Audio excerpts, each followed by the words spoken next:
भोला मांगे गवनवा होली में, भोला मांगे गवनवा होली में, भोला मांगे गवनवा होली में, भोला मांगे गवनवा होली में।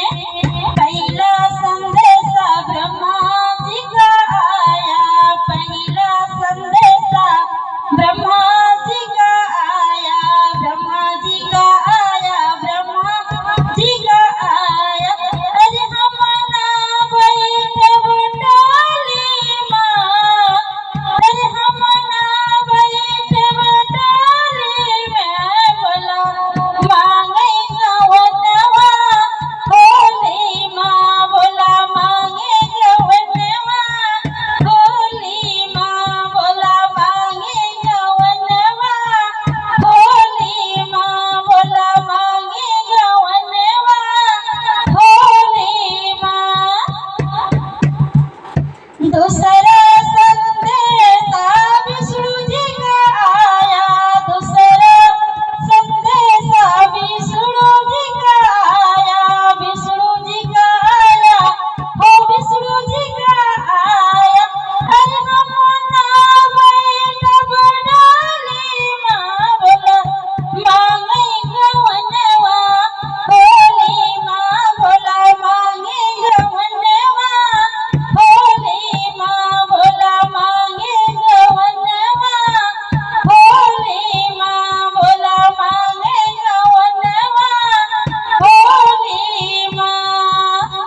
तीसरा संदेशा राम जी का आया, तीसरा संदेशा राम जी का आया, राम जी का आया, हो राम जी का आया, राम जी का आया, हो राम जी का आया।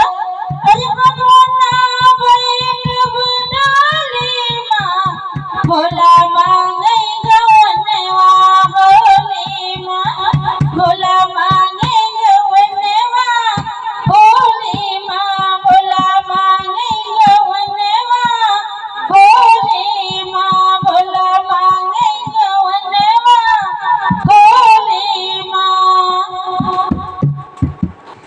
चौथा संदेशा कृष्ण जी का आया, चौथा संदेशा कृष्ण जी का आया, कृष्ण जी का आया, हो कृष्ण जी का आया, कृष्ण जी का आया, हो कृष्ण जी का आया, कृष्ण जी का आया, मुरली वाले का आया।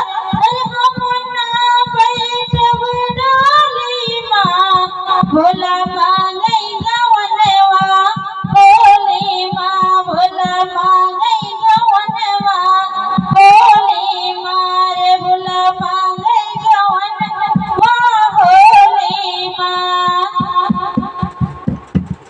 पांचवा संदेशा भोले जी का आया, पांचवा संदेशा भोले जी का आया, भोले जी का आया, डमरू वाले का आया, भोले जी का आया, डमरू वाले का आया।